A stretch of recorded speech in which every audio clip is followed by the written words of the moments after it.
Welcome sa ating munting YouTube channel. Please support my videos. Comment, like and subscribe po mga idolo. Maraming salamat po. Story present. Super Devo Uling System. Kabanata 271.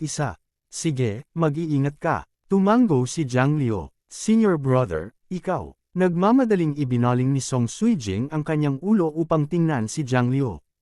Inalo siya ni Ye Zuan, huwag kang mag-alala. Ang mga Green Source Giants na iyon ay hindi maaaring lumipad.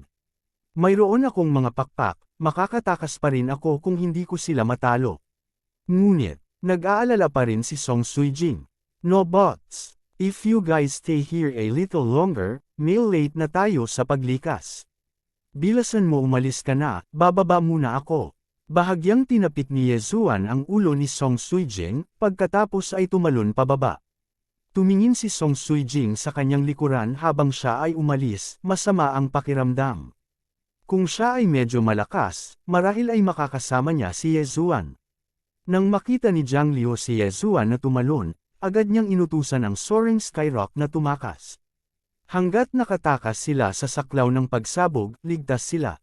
Bagamat maraming panganib sa ibaba, tumalon pa rin si Ye Zuan nang walang pakialam sa sarili niyang kaligtasan.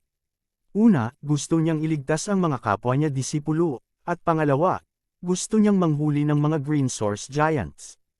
Ang pagpatay sa daan-daan at libu-libong Zuan Beasts ay isang malaking halaga ng mga puntos ng karanasan. Isang Small Earth Core Green Netherbird ang nagbigay sa kanya ng 2 Dev Art Crystals.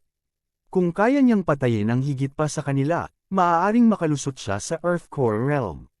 Not to mention, sobrang lakas ng pangangatawan niya na kaya niyang tumalon ng 100 metro sa ere. Hindi man niya kayang talunin ang mga ito, makakatakas pa rin siya.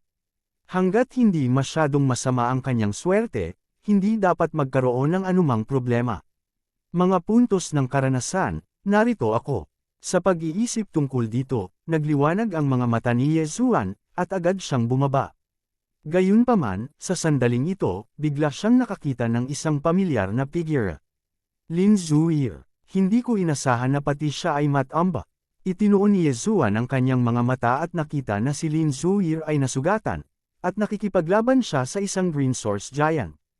Agad siyang tumalikod at sumugod patungo kay Lin Zuir.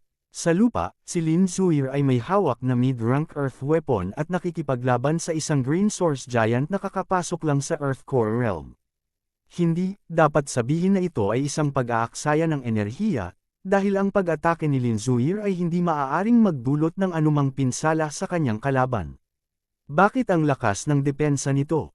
Biglang nakaramdam ng kawalan ng lakas si Lin Zuir.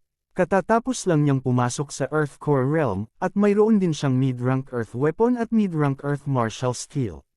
Gayunpaman, hindi pa rin siya maaaring magdulot ng anumang pinsala sa Stone Golem. Gaano kalakas ang depensa nito? Pinakamahalaga, kung sila ay patuloy na mag-antala at napapalibutan ng iba pang mga Green Source Giants, sila ay nasa panganib. Sa sandaling ito, kailangan mo ba ng tulong? Biglang may pumasok na boses sa tenga niya. Nilingan niya ang kanyang ulo at nakita niya ang isang figure na bumababa mula sa langit. Bumagsak si Ye Zuan, at ang Dan Yuan Greatsword sa kanyang kamay ay direktang tumama sa ulo ng Green Source Giant. Pandak ka pa, panipi. Bahagyang nagsalubong ang kanyang mga kilay, at mabilis niyang binunot ang kanyang espada at muling naglaslas.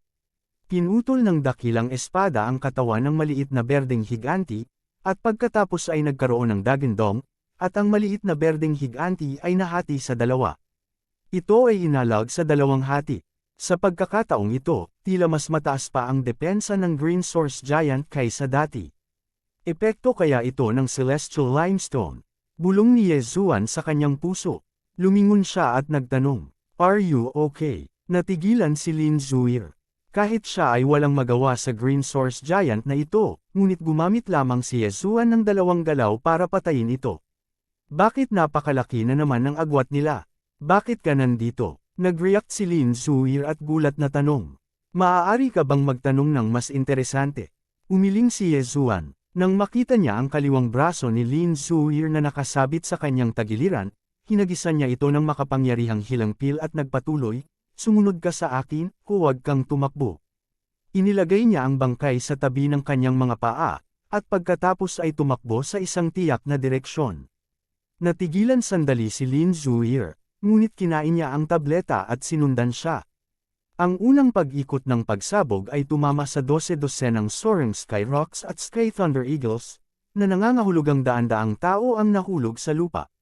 Pagkaraan ng ilang hakbang, si Yezuan ay nakatagpo ng isang disipulo mula sa Heavenly Yuan Sect.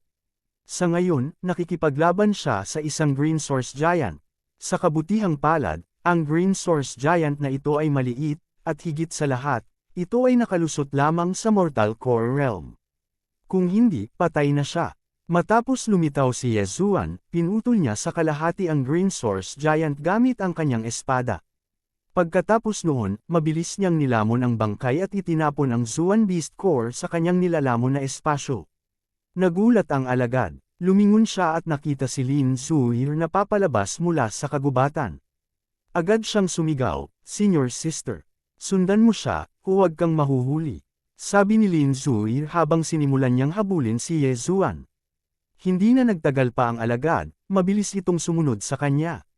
Feeling ni Yezuan, ang saklaw ng kanyang pagtuklas ay lumampas sa 1,000 metro, at ito ay nagbigay sa kanya ng maraming kaganhawahan. Una, naramdaman niya ang laki ng Green Source Giant sa loob ng saklaw, at pangalawa, makakahanap siya ng sarili niyang mga tao. Kung mabangga niya ang malalaking Green Source Giants na iyon, sadyang iiwasan sila ni Yezuan, dahil ang mga Green Source Giants na iyon ay nasa Late Earth Core Realm man lang. Sa kabutihang palad, walang gaanong Green Source Giant sa antas na ito, kaya laging matagumpay si Yezuan. Hindi nagtagal, nakatipon na siya ng grupo ng 10 tao. Siyempre, sa daan, karamihan ay nakakita sila ng mga bangkay, soaring Skyrocks, Sky Thunder Eagles, at mga tao. Hindi lang iyon, nakasagap din sila sa isa pang grupo, at ang pinuno ng grupong ito ay ang Grand Elder ng Heavenly Yuan Sect, si Tianlang. "Zuir, natutuwa akong okay ka." Nang makita ni Tianlang si Lin Zuir, nakahinga siya ng maluwag. "Grand Elder, nasaan si Master?" Hindi naiwasang magtanong ni Lin Zuir. "I don't know, there's no time to think about that. You guys follow me, we'll talk after we get to a safe place." Umiling si Tianlang, pagkatapos ay pinamunuan niya ang grupo ng 20 tao at naghanda na umalis. Siya ang pinakamalakas na tao sa dalawang sekta, kaya hindi naging problema para sa kanya na akayin ang isang grupo ng mga tao, hanggat hindi na muling sumabog ang Green Source Giant. May mga disipulo ng Heavenly Yuan Sect at mga disipulo ng Soaring Sky Mansion sa grupong ito. Sa paligid ni Tianlang, gumaan ang loob ni Yezuan. Tumigil siya saglit bago tahimik na tumalikod. Gayunpaman, sa sandaling ito, "Saan ka pupunta?" Nakita ni Lin Zuir ang figure ni Yezuan mula sa gilid ng kanyang mga mata, kaya mabilis siyang nagtanong. Nang marinig ito ng iba ay napatigil din sila sa kanilang mga landas. "Siyempre babalik ako para ipagpatuloy ang pangangaso ng Zuan Beasts." Casual na sagot ni Yezuan. "Nababaliw ka na ba? Paano kung makabangga tayo ng isang higanti?" "Hindi." Makapaniwalang tanong ni Lin Zuir. Sinubukan din siyang pigilan ni Tianlang, "Bata, may nakita akong mga taong walang pakialam sa buhay nila, pero hindi pa ako nakakita ng taong kasing ingat mo. Sa ganitong sitwasyon, kahit ako ay mamatay, kaya dapat sumunod ka sa amin at umalis muna sa lugar na ito." "Senyor, hindi na ako bata, alam ko ang ginagawa ko. Aalis muna ako." Si Yezuan ay tamad na magpaliwanag, kaya diretso siyang tumalikod at umalis. Kabanata 273. Hindi man lang lumingon si Tianlang habang sumagot.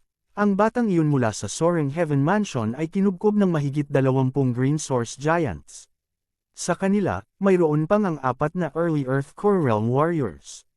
Hindi ko akalain na kaya niyang patayin silang lahat. Sa sandaling sinabi ang mga salitang ito, ang iba pang mga tao sa Heavenly Thunder Eagle ay labis na nagulat. Kahit na ang isang Small Earth Core Stage martial artist ay mahihirapang pumatay ng isang Small Earth Core Stage Green Source Giant. Gayunpaman, nagawa ito ni Yezuan ng mag-isa. Higit pa rito, lumalaban siya ng isa laban sa 20. Ito ay simpleng napakapangit. Si Lin Zuir ay nakatingin din sa malayo. Bagamat hindi siya makakita ng malinaw, nakikita niya ang maraming green source giants na patungo sa isang tiyak na direksyon. Malamang, nandoon si Yezuan. Noon, nang makipag-away sa kanya si Yezuan, ang kanyang lakas ay tila mas malakas lamang ng bahagya kaysa sa kanya. Gayunpaman, sa wala pang kalahating buwan, ang agwat sa pagitan nila ni Yezuan ay mabilis na lumawak. Naging dahilan ito upang hindi niya ito maisip. Nandyan ang Sect Master. Hindi maganda, mayroong green source giant sa late Earth Core realm. Manatili kayo rito, pupunta ako at tutulong. Panipi, biglang sabi ni Tian Lang. Pagkatapos ay tumalon siya mula sa Heavenly Thunder Eagle at sumugod. Nakita niya ang isang figure na biglang lumitaw sa gilid ni Yezuan. Ito ay ang Sect Master ng Heavenly Yuan Sect, si Mo Ziyan. Higit sa lahat, hinahabol siya ng isang green source giant na nasa 6 hanggang 7 metro ang taas. Kasabay nito, si Yezuan, na gumagamit ng kanyang gliding wings para patayin ang green source giants, ay nakakita rin ng malaking figure. Naakit ko ang isang malaking tao. Nanginginig ang katawan ni Yezuan habang nagmumura sa kanyang puso. Isang late Earth Core realm green source giant.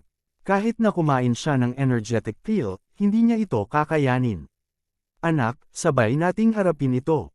Naakit ni Mo Ziyan ang atensyon ng green source giant at sumigaw ng malakas. Nagkataon, katatapos lang ni Yezuan na linisin ang green source giants. Napabuntong hininga siya at sumugod. Sect Master Mo, dapat tumakas ka na lang. Bakit mo ako hinikayat? Walang magawang sabi ni Yezuan. Hindi madaling makahanap ng Profound Core Profound Beast. Nang makita ni Mo Ziyan si Yezuan na papalapit, agad siyang huminto sa kanyang paglalakad at umiwas sa gilid. Pagkatapos, nagpadala siya ng hampas ng palad. Bang! Ang Green Origin Giant Beast na humahabol sa kanila ay nataman. Nawalan ito ng paa at bumagsak sa lupa. Ang inner core ng isang Profound Beast na nakarating sa Profound Earth Core Realm. Sa pagkakataong ito, magagamit ng ating dalawang sekta ang pagkakataong ito para lumakas. Pinipigilan mo siya, panipi, sigaw ni Mo Ziyan habang sumusugod siya at nagsimulang umatake ng baliw. Natuklasan na niya na ang mga green source giants na ito ay may napakalakas na depensa, ngunit ang kanilang mga loob ay talagang napakahina. Kaya naman, noong ginamit niya ang kanyang palm technique, napakaganda ng epekto. Gusto mong makapasok sa Heavenly Core Realm na may Profound Beast's Core. Sa palagay ko ay hindi ganoon kadali. Kung ang isang late Earth Core Warrior ay gustong makapasok sa Heavenly Core Realm, pinakamahusay na gumamit ng Profound Beast's Core. Napaisip si Yezuan, ngunit sumugod pa rin siya. Tinansya niya na ang natitirang mga epekto ng Great Vigor Pill ay malamang na magtatapos dito. Pero, tama ang sinabi ni Mo Ziyan. Maaaring makatulong sa kanya ang isang Profound Beast's Core na makalusot. Ang kailangan lang niyang gawin ay mangolekta pa. Ngunit, itong 6 hanggang 7 metro ang taas na Green Source Giant ay hindi madaling harapin. Sa tulong ng kanyang 8 Desolation Greatsword, tinulungan ni Yezuan si Mo Ziyan na harangin ang pag-atake ng kamao ng higanti. Sa orihinal, walang kumpiyansa si Mo Ziyan na labanan ang higanteng ito ng mag-isa, ngunit sa pagpigil ni Yezuan, maaari na siyang umatake ng buong lakas.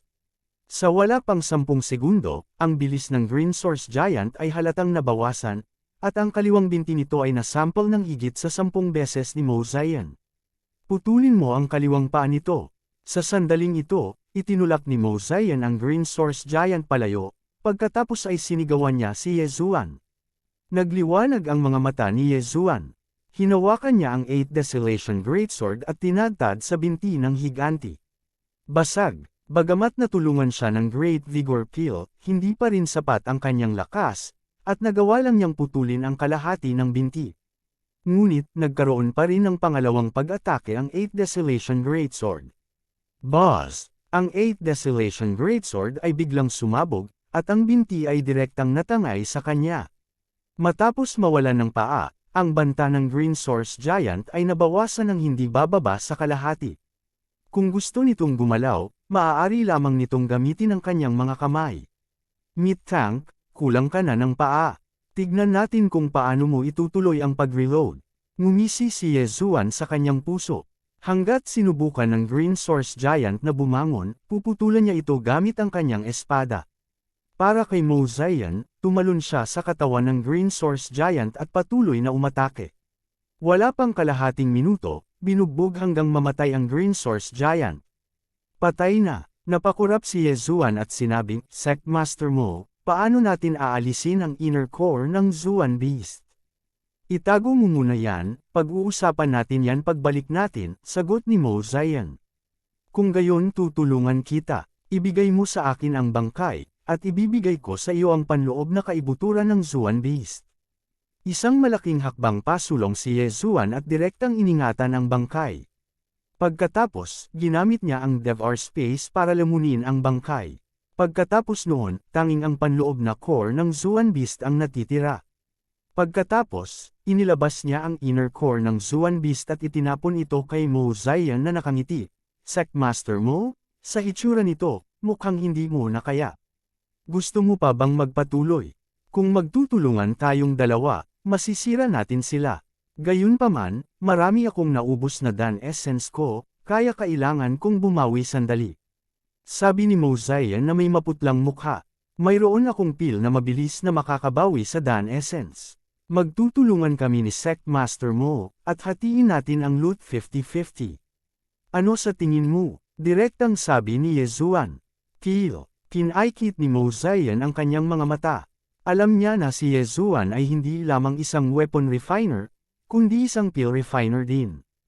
Agad siyang naging interesado sa kanyang mga table tasks. Hindi nagsalita si Yezuan at ibinato ang 10 table tasks. Ang lahat ng mga ito ay mga banal na table tasks na maaaring makabawi kaagad sa Dan Essence. Kumain ng isang tableta si Mozayan at nalaman niyang direktang nabawi nito ang 10% ng kanyang Dan Essence. Kung kumain siya ng 10 Pildores, mababawi niya ang lahat ng kanyang Dan Essence. Okay, 50-50. Agad, namang sumang-ayon si Mozayan. Ngayon lang niya nakita ang mga kakayahan ni Yezuan. Ngayong mayroon na siyang mga tabletang ito, hindi ito kawalan. Kasunod nito, tumalon ng mataas si Yezuan sa hangin at nagsuri. Natuklasan niya na ang lugar na ito ay nilinis na nila. Gayunpaman, mayroon pa ring maraming iba pang mga lugar. Kung tutuusin, wala pang 50 sa kanila ang napatay nila. Tungkol naman sa malalaking bato na pinasabog ng Green Source Giant, malamang na mahigit 1,000 ang mga ito. Sa sandaling ito, isang figure ang biglang sumugod. Grand Elder, nandito ka rin. Bahagyang natigilan si Mozayan nang makita niya ang tao. Kanina lang kita nakitang hinahabol ng isang malaking lalaki, kaya pumunta ako para tumulong. Hindi ko akalain na kayo na lang dalawa ang haharap dito. Walang magawang sabi ni Tianlang. Grand Elder, kumusta ang paglikas ng iba? Tanong ulit ni Mozayan. Napabuntong hininga si Tianlang, napalabas na ang karamihan sa mga nakaligtas. Kung may mga hindi pa umaalis, dapat mga bangkay na sila. Huwag na muna nating pag-usapan ito. Mukhang hindi naapektuhan ang Green Source Giant na iyon. Kabanata 274. Tama, kung makakakuha tayo ng napakaraming inner cores, tiyak na magiging mas malakas ang Heavenly Yuan sect kaysa dati. Pero, natatakot ako na baka mayroong ilang Heavenly Core inner cores. Tumango si Mozayan. Sa kanilang kasalukuyang lakas, nahihirapan na silang harapin ang isang Late Earth Core Warrior, lalo na ang isang Heavenly Core Warrior. Sinabi ni Tianlang, huwag kang mag-alala, mahahanap natin sina Joyan at Lin Shi. Sa pagtutulungan nating apat, dapat ay makakalaban natin ang isang Heavenly Core Warrior. Nang marinig ito ni Yezuan, nakaramdam siya ng kaunting kawalan. 4 na tao, ibinukod ba nila siya? Ngunit, bago sila magkita ng isang Heavenly Core Warrior, may magagawa pa siya. Kaya't nagpa siya silang 3 na magtulungan at hatiin ang nakawan. Si Yezuan ay makakakuha ng 30%, at ang Heavenly Yuan sect ay makakakuha ng 70%. Siyempre, ito ay kung paano hatiin ng Late Earth Core Warriors ang pagnakawan. Para naman sa Initial Earth Core Warriors at sa ibaba, hahatiin nila ang loot. Hindi nagtagal, inihatid ng Supreme Elder at Sect Leader ng Soaring Heaven Mansion na si Joyan ang lahat ng nakaligtas palabas ng kuweba at bumalik. Nagtulungan silang 5, at napakahusay nila. Wala pang kalahating oras, nilinis na nila ang buong lugar, at hinati ng pantay ang nakawan. Si Yezuan ay nakakuha din ng maraming pagnakawan. Matapos ibawas ang mga gastos, nakakuha sila ng 10 Dev Art Crystals, at karamihan sa mga ito ay mula sa mga tabletas at bangkay. Sa nakalipas na kalahating oras, nakapatay din sila ng 12 Late Earth Core Warriors. Ito ay isang magandang pagnakawan. Kung ibibigay nila ang lahat ng Inner Core na ito sa iisang tao, tiyak na makakalusot sila sa Heavenly Core Realm. But too bad, lahat sila ay nahati. Kung maaari nating linisin ang natitirang bahagi ng Inner Cores, tayong apat ay maaaring makalusot sa Heavenly Core Realm. Iisa ang nasa isip nilang apat. Si Yezuan ay ganoon din ang iniisip, ngunit iniisip niya ang tungkol sa pagpasok sa Earth Core Realm. Gayunpaman, hindi sila nang ahas na magpatuloy. Ang dahilan niyan ay dahil ang Green Source Giant ay biglang nagpakawala ng Dagandong. Boom! Ang Dagandong na ito ay yumanig sa buong lugar. Pagkatapos noon, nakita ni Yezuan at ng iba pang apat na lalaki ang malalaking bato na sunod-sunod na bumubulusok. Ito na ang ikatlong pagsabog, mag-ingat ka. Agad na sumigaw si Joyan. Hindi ito isang ordinaryong pagsabog, sa tingin ko ito ay isang Heavenly Core Warrior. Tara na, tayo na. Heavenly Core Realm. Nang marinig ito, agad na napalingon ang lahat, hindi. Nang ahas na guluhin sila, hindi pa tapos ang kabanatang ito, pakilipat ang pahina. Bagamat may ilang dosenang mga bato lamang sa pagkakataong ito, ang mga malalaking bato na ito ay mas malaki kaysa sa mga nauna. Siguradong sila ay Heavenly Core Profound Beasts, at kung napapaligiran sila ng mga ito, kahit silang 5 ay hindi makakatakas sa kamatayan. Sa kabutihang palad, ang lakas ng pagsabog na ito ay hindi masyadong malakas, at ito ay dumaong lamang malapit sa Green Source Giant. Nang lumapag ito, 3 hanggang 4,000 metro pa rin ang layo nito mula kay Yezuan at sa iba pa. Si Yezuan ay tumalon ng mataas sa hangin. Sa pagtingin sa Green Source Giants na mahigit 10 metro ang taas, ipinakita niya ang isang nakakatakot na ekspresyon. Nagkalkula siya sandali, at nalaman na mayroong higit sa 30 Heavenly Core Warriors na lalabas, at lahat sila ay Heavenly Core Warriors. Kaya, hindi na sila nakapagpatuloy sa paglilinis. Hindi na tayo pwedeng pumasok. Kung dalawa ang target natin ng sabay, magkakagulo. Puno ng malamig na pawis ang noo ni Tian Lang. Sayang naman. Umiling si Mo Zion. Nang matapos siyang magsalita, muling umungal ang Green Source Giant sa langit. Pagkatapos, nagsimulang umalis ang mas maliit na Green Source Giants. Hindi maganda, fair na. Nagbago ang ekspresyon ni Joyan, at agad siyang tumalikod at umalis. Hindi na sila maaaring manatili sa lugar na ito. Sa pagkakataong ito, umatras sila sa layong 10,000 metro ang layo at muling nagsama-sama sa iba pang grupo. Sa sandaling ito, sa tuktok ng isang bangin, 2 sekta ang gumagawa ng headcount. Dumating ang 100 lalaki mula sa Heavenly Yuan sect, ngunit 30 na lang ang natitira. Tungkol naman sa Soaring Heaven Mansion, 60 lalaki ang dumating, ngunit wala pang 20 ang nakaligtas. Tulad ng para sa lumilipad na mga bundok, marami sa kanila ang napatay, at ilang Profound Beast ang napatay din. 20 na lang sa kanila ang natira. Talagang mataas ang bilang ng mga nasawi. Dumagundong. Ang malalakas na ingay ay patuloy na nagmumula sa malayo. Lumingon ang lahat, at nakita nila na sa wakas ay gumagalaw na ang Green Source Giant. Ngunit, sinisira nito ang Heavenly Yuan sect. Ang Green Source Giant na iyon, paano ito nagawa? Paano ito makapagsilang ng napakaraming Profound Beasts? Tiyak na nilamon nito ang Celestial Blue Rock na iyon na kasing laki ng kamao, at iyon ang naging dahilan ng pag-mutate nito.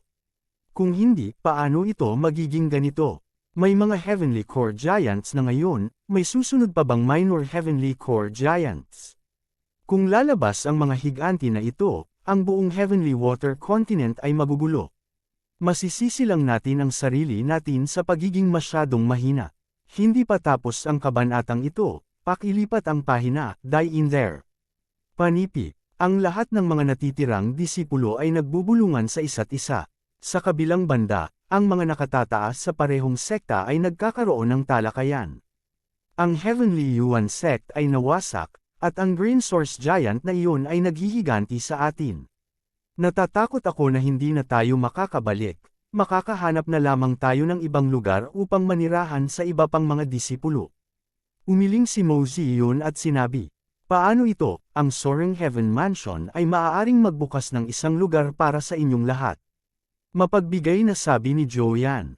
Tuwang-tuwa si Tian lang nang marinig niya ito, "Salamat, Elder Joe."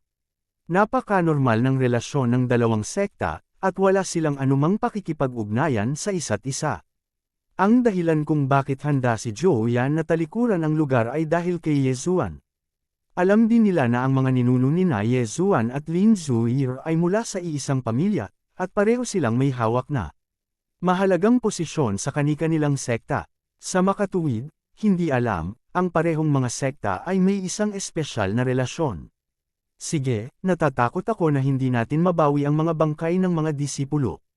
Ayusin natin sila at magplano ng pangmatagalan. Pagkatapos, ang dalawang sekta ay nagtayo ng isang pansamantalang kampo sa malapit. Gayunpaman, kakaiba ang kapaligiran. Matapos sumabog ng 3 beses ang Green Source Giant, hindi na ito muling sumabog. Gayunpaman, nawasak na nito ang buong Heavenly Yuan Sect at sinakop ang bundok bilang hari nito. Sa Heavenly Yuan Sect, ang kapaligiran ay hindi maganda dahil sa Green Source Giant. Kahit na ang mga gusali ay maaaring muling itayo kung sila ay nasira, ang Heavenly Yuan Sect ay mayroon pa ring mga pormasyon na naiwan ng kanilang mga ninuno. Ang mga pormasyong ito ay winasak din ng Green Source Giant. Ang dalawang sekta ay nag-iwan ng ilang tao upang bantayan at pigilan ang mga Zuan Beast na maningil. Ang iba naman ay nagpahinga sa kani-kanilang kampo. Inilabas ni Yezuan ang lahat ng bangkay na natagpuan niya sa kagubatan at ibinigay sa mga taong namamahala sa paglilibing sa kanila. Pagkatapos, bumalik siya sa kuwebang itinayo niya. Si Song Suijing lang ang nasa kuweba. Nang makita niyang pumasok si Yezuan, nagpakita siya ng kakaibang ekspresyon. "What's wrong? Bakit ganyan ang ekspresyon mo?" Nagtatakang tanong ni Yezuan. "I feel so weak. I can't help at all." Sumimangot si Song Suijing. Alam ni Yezuan na baka nag-aalala siya sa nangyari noon. Mabilis niyang sinabi, "Sino ang nagsabi niyan? Masyadong malakas ang kalaban, kaya mahina ang pakiramdam mo." Habang nagsasalita siya, pumunta siya sa gilid ni Song Suijing at kumuha ng ilang Zuan Beast cores. Sabi niya, "Ang mga core ng Zuan Beast na ito ay sa iyo lahat. Hanggat pinipino mo ang mga core na ito, magagawa mong makapasok sa Initial Earth Core Realm. Sa oras na iyon, mas malakas ka kaysa sa akin." Kabanata 275. "But, it took you so much effort to get this, bakit mo binibigay lahat sa akin?" Mabilis na itinulak ni Song Suijing ang inner cores pabalik sa kanya. Isang walang pakialam na tawa ang pinakawalan ni Yezuan at sinabing, "Ang dami ng inner core sa storage room ko ay higit pa sa may isip mo. Hindi lang iyon, naghanda din ako ng set para sa iyong kapatid." Pagkatapos ay naglabas siya ng isa pang set ng inner cores. Kung ibebenta ang mga inner core na ito, tiyak na aabot sila ng mataas na presyo. Talaga, hindi pa rin makapaniwala si Song Suijing. Walang magawang kinurot ni Yezuan ang kanyang pisngi at sinabing, "Inner cores lang sila, kukuha pa ako mamaya." Nagulat si Song Suijing nang marinig niya ito, "Babalik ka ulit doon. Mayroong Heavenly Core Warrior doon. Huwag kang mag-alala, hindi ako pupunta sa Heavenly Yuan Sect, pupunta ako sa Green Seren Land. Ngayong umalis na ang Green Source Giant, wala nang makakapagbanta sa akin." Mabilis na umiling si Yezuan. "Pupunta rin ako," sabi ni Song Suijing na may matatag na ekspresyon. "Just stay here and refine the profound beast's inner core. This pill is the same as before, it can greatly increase the speed in which you refine the inner core. Ilang araw lang akong mawawala. Pagbalik ko, you guys might be able to break through to the Earth Core stage." Uminom si Yezuan ng ilan pang tabletas. Earth Core Realm. Matapos marinig ito, nagliwanag ang mga mata ni Song Suijing. Nasa Initial Mortal Core lang siya, at isang hakbang pa lang siya mula sa pagpasok sa Earth Core Realm. Posible bang makapasok sa Earth Core Realm sa loob ng ilang araw? Sa sandaling ito, hindi niya namamali na ibinaba ang kanyang ulo at tumingin sa paligid. Napagtanto niya na ang lahat ng inner core ay nasa Earth Core Realm, wala ni isa ang nasa Mortal Core Realm. Mag-iingat ka, hihintayin kita dito. Saglit na nag-isip si Song Switch, pagkatapos ay nagpasya siyang huwag na siyang sundan. Kanina lang, sinabi ng Supreme Elder na baka ibalik niya muna ang lahat sa Soaring Heaven Mansion. Pwede na kayong bumalik, dumiretso ako sa Soaring Heaven Mansion mamaya. Sabi ni Yezuan. Masunurang tumango si Song Suijing sa kanyang ulo. Bago ito, wala siyang gaanong tiwala kay Yezuan, ngunit sa pagkakataong ito, puno siya ng kumpiyansa. Malamang si Yezuan ang tanging tao na madaling pumatay ng Small Earth Core Green Source Giant na may cultivation base sa Late Mortal Core Realm. Tahimik silang dalawa sa loob ng kuweba saglit. Hindi nagtagal, nagpadala ang Supreme Elder ng isang tao upang hilingin sa kanila na bumalik sa Soaring Firmament Mansion. Para kay Yezuan, sumakay siya sa isang rock at dumiretso sa Green Seren Land. Ang Green Source Giant Green Source Giant Green Source Giant. Kung ang isa ay upang pinuhin ang isang mataas na grado ng isa, ang paglilinang ng isa ay sumulong ng mabilis. Tandaan, ang kabanatang ito ay hindi pa tapos. Pakilipat ang pahina. Bagamat hindi stable ang cultivation na nakuha sa paraang ito, kung gagamitin ito kasama ng refining peel na ipinagpalit ni Yezuan, hindi lang tataas ng husto ang refining speed, walang magiging side effect. Sa makatuwid, sa pagkakataong ito, gusto ni Yezuan na manghuli ng malaking halaga ng inner cores, pagkatapos ay ibenta ang mga ito kasama ng refining peel. Ang tubo ay tiyak na higit pa sa makukuha niya sa pagkonsumo ng inner cores. Gayunpaman, may ilang mga katunggali para sa mahalagang lupaing ito. 2 Earth Core Sect Elders mula sa Soaring Heaven Mansion ang dumating, sila ay ang Chief Weapon Craftsman, Elder Hu, at ang Chief Alchemist, Elder Lian. Para naman sa Heavenly Yuan Sect, nagpadala sila ng 2 Initial Earth Core Sect Elders. Medyo mahigpit ang kompetisyon, sumakay silang 5 sa isang rock at tumungo sa Green Seren Land. Naglakbay sila sa magdamag, at isang araw lang sila nakarating. Pagkatapos nito, pinakiusapan nila ang rock na magpahinga sa isang ligtas na lugar, pagkatapos ay pumasok silang lahat sa Green Seren Land. Sok, I can feel it. Siguradong mas mataas ang kahusayan ko sa pinagsamahan nilang apat. Ngumisi si Yezuan. Ang dahilan kung bakit kakaunti ang mga Divine Core Warriors sa apat na malalaking rehiyon ay dahil sa kakulangan ng Profound Beasts. Kung walang Profound Beast Cores upang tulungan silang maglinang, maaari lamang silang umasa sa oras. Kung makakakuha sila ng malaking halaga ng Profound Beast Cores, tiyak na malalampasan ng Soaring Heaven Mansion ang Heavenly Yuan Sect. Ngunit, hindi nang ahas si Yezuan na maging pabaya. Pagkatapos ng lahat, mayroon pa ring mga Profound Earth Core Profound Beasts dito. 3:06 metro. Ipinikit ni Yezuan ang kanyang mga mata at nakaramdam ng ilang sandali, pagkatapos ay agad siyang tumakbo palabas. Nagsimula na ang patayan. Ang Green Seren Land ay hindi isang malaking lugar. Dahil ang 5 sa kanila ay pumasok mula sa iba't ibang direksyon, malamang naaabutin lamang sila ng 2 araw para patayin ang lahat ng Profound Beasts dito. Ang kahusayan ni Yezuan ay napakabilis.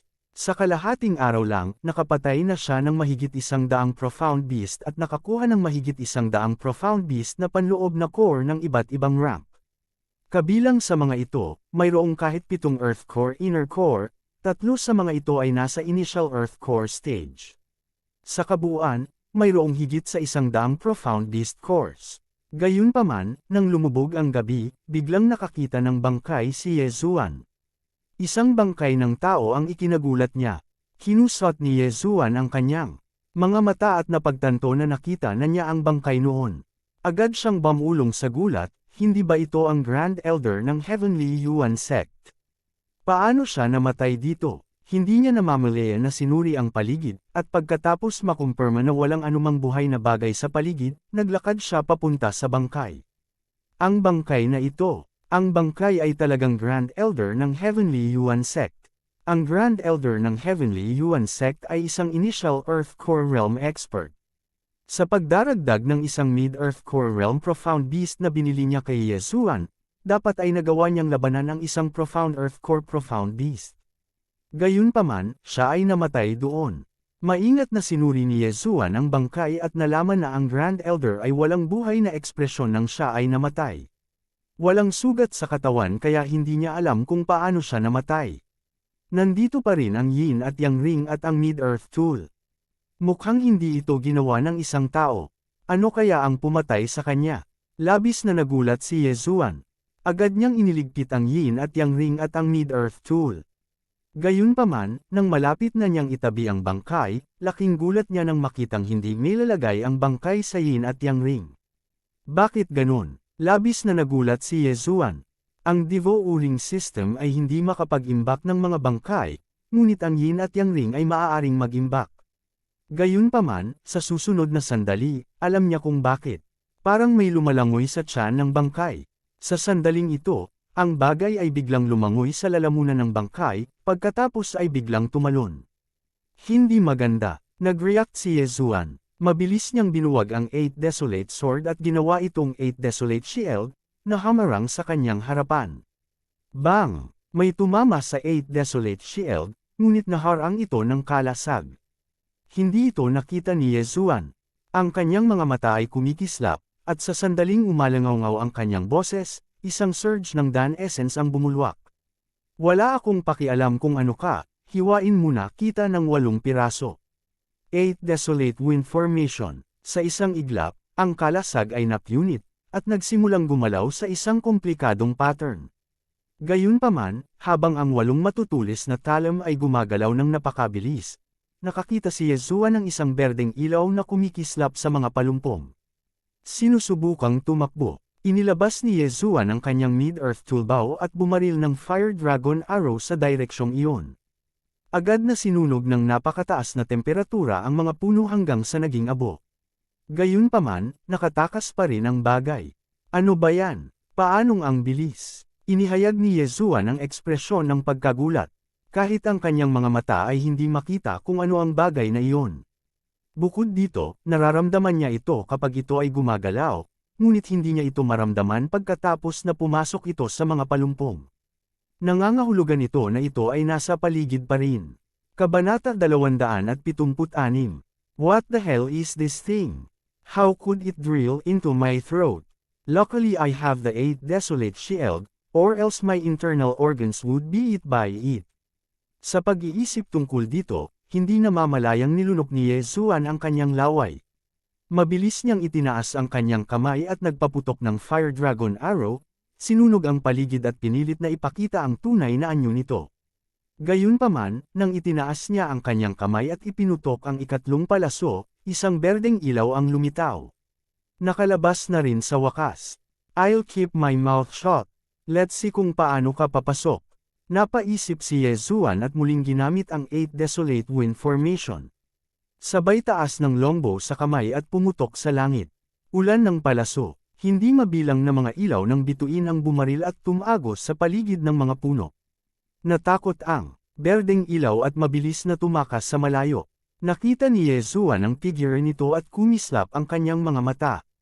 Mid-rank Earth Realm Martial Art, Soul Breaking Arrow. Swoosh! Ang palaso ay tumusok sa kalangitan, ngunit hindi ito tumama sa bagay. Ang bilis-bilis, nalampasan na ako nito. Nagulat na naman si Yezuan. Ang kanyang bilis ay itinuturing na mabilis, kahit na ang isang maliit na earth core na mandirigma ay hindi makakahabol sa kanya. Ngunit ang bagay na ito ay mas mabilis pa kaysa kay Yezuan, ito ay dapat na nasa tuktok ng earth core realm. Ang bagay na ito ay mukhang isang maliit na ahas, ngunit ito ay mas mabilis kaysa sa akin. Ako ay susuko. Bagamat ang profound core of a profound beast sa late earth core realm ay napakahalaga at maaaring payagan ng isang martial artist na kakapasok lang sa earth core realm na makapasok sa initial earth core realm, ang maliit na ahas na ito ay hindi man lang natatakot sa 8 Desolate Wind Killing Array. Si Yezuan ay walang tiwala sa pagpatay dito. Kung hindi sinasadyang nakapasok ito sa tiyan niya, mahihirapan ito. Ayos lang kung kinain ang puso niya, pero paano kung kinain ang kidney niya? Paano siya maglalaro noon? Sa makatuwid, nagpa siya si Yezuan na maging duwag sa pagkakataong ito. Mas mababa mas mahigit. Matapos itabi ang bangkay ng Great Elder ng Heavenly Yuan Sect, direktang umalis si Yezuan sa kabilang direksyon. Pagkatapos noon, nakahanap siya ng isang lugar at ibinuhos ang laman ng storage ring ng Great Elder sa kanyang nilalamon na espasyo. Not bad, not bad. Ang yaman ng isang small Earth Core warrior ay hindi talaga masama. Nakangiti si Yezuan mula tenga hanggang tenga. Hindi binibilang ang Nidan, mayroon siyang humigit kumulang 1 trilyon na mga puntos ng paglamon, nakatumbas ng isang kristal na lumalamon. Maingat niyang kinalkula. Mayroong 33 mortal core inner cores, 3 early Earth Core inner cores, at 2 initial Earth Core inner cores. Sa kabuuan, mayroong halos 5 DevR crystals. Sumunod, nagsimula na naman siyang pumatay. Gayunpaman, hindi siya nang ahas na maging pabaya ngayon. Kung hindi siya maingat, maaaring kainin ang kanyang mga bato. Ang luntiang lupain sa gabi ay hindi madilim, at maraming halaman ang maglalabas ng mahinang liwanag. Ang berdeng ilaw na umaabot hanggang sa nakikita ng mata ay nagbigay daan sa mga Zuan beast na may berdeng balat na iyon na magtago ng gusto sa loob nito. Gayunpaman, madaling mahanap ni Yezuan ang mga mystical beast na ito sa tulong ng kanyang bloodline. Sa sandaling ito, isang mahinang tunog ang pumasok sa tainga ni Yezuan. Hindi yun tunog ng damong kalusko sa hangin, kundi isang bagay na gumagalaw sa lupa. Iyan ay ang sampi na bagay. Agad itong naramdaman ni Yezuan. Iyon ang maliit na ahas.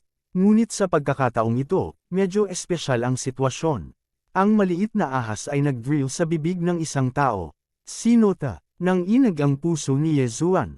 Sa ngayon, bukod sa kanya, 3 na lang ang natitira sa Greenland. Nagtaka siya kung sino itong patay na tao. Si Yezuan ay nakatayo ilang daang metro ang layo. Kumuha siya ng isang mid-rank Earth tier bow at arrow at naghintay. Ang figure na ilang daang metro ang layo ay nakakabaliw na kumikibot. Sa huli, nahulog ito sa lupa, patay. Dahil patay na siya, sasaktan kita. Nagliwanag ang mga mata ni Yezuan. Mabilis niyang inilabas ang kanyang pana at nagpaputok ng ilang soul-breaking arrows. Swoosh! Ang soul-breaking arrows ay tumusok sa hangin at tumama sa bangkay. Nataman ko ba? Kumunat ang noo ni Yezuan. Nagpaputok pa siya ng ilang pana, kung sakali. May kabuuang 7 palaso, na lahat ay tumama sa tiyan ng bangkay. Pagkatapos nito, hindi naramdaman ni Yezuan ang anumang lumalabas sa bibig ng bangkay. Pagkatapos, sinugod niya ang bangkay. Ang bangkay ay walang iba kundi si Elder Huo, ang chief weapon craftsman ng Soaring Heaven Mansion. Gayunpaman, ang bangkay ni Elder Huo ay puno na ng mga butas. Ang soul-breaking arrows ay tumusok ng 7 beses. I'm sorry, hindi ko sinasadyang hagupitan ang bangkay. Nagluksa si Yezuan ng 2 segundo sa kanyang puso. Pagkatapos, tahimik siyang naglakad. Sa sandaling ito, isang bola ng berdeng ilaw ang biglang bumaril mula sa tiyan ng berdeng balbas na Elder at dumiretso kay Yezuan. Hindi pa siya patay. Ang ekspresyon ni Yezuan ay naging solemn na. Bigla niyang binuwag ang 8 Desolate Sword. Mas mababa mas mahigit. 8 Desolate Shield. Klang. Ang 8 Desolate Shield ay nabuo sa isang iglap. Nagkataon namang naklamp nito ang ulo ng maliit na ahas. Walang ibang pakialam si Yezuan. Agad niyang itinaas ang kamay at nagpaputok ng soul-breaking arrow. Hindi pa tapos ang kabanatang ito, pakilipat ang pahina, whoosh. Isang malamig na liwanag ang kumislap at tumama sa maliit na ulo sa gitna ng 8 Desolate Shield. Klang! Bumukas ang 8 Desolate Shield at nahulog sa lupa ang bangkay ng maliit na ahas. Sa sandaling ito, sa wakas ay nakita ni Yezuan ang hitsura ng maliit na ahas. Ang maliit na ahas na ito ay hindi naiiba sa isang ordinaryong ahas. Berde ang kabuuan nito at may simbolo ng bilog sa ulo nito. Such an ordinary little snake. How could it be so fast? Ano yun? Yumuko si Yezuan at inilagay ang kanyang kamay sa katawan ng patay na ahas. Bulong niya sa kanyang puso, lamon. Gayunpaman, sa susunod na sandali, narinig niya ang isang notification ng system na iba sa iba. Isang system notification iyon na hindi pa niya narinig. Ding! Nilamon ng host ang bangkay ng isang lumalamon na hayop. Ang reward ay isang advancement point. Ano? Nagulat si Yezuan. Ibinaon niya ang kanyang kamalayan sa devouring system. Sa sandaling ito, maliban sa devouring crystals at devouring points, mayroong karagdagang advancement point sa devouring system. Habang iniisip niya kung para saan ang advancement point, isa pang notification ang tumunog. Ding! Ina-activate ang High-Grade Bloodline Advancement System. Naningkit ang mga mata ni Yezuan. High-Grade Bloodline Advancement System. Mabilis niyang sinuri ang high-grade bloodlines na pinagsamahan niya at napagtanto niyang marami pang sangay. Thousand Beast Bloodline, pwedeng i-advance. Landas ng pagsulong 1, lakas. Ang kasalukuyang pag-unlad ay 0. Ang bawat pagsulong ay magpapataas ng lakas ng magkabilang kamay ng 10%. Advancement Path 2, Agility. Ang kasalukuyang pag-unlad ay 0. Ang bawat pagsulong ay tataas ang bilis ng paggalaw ng 10%.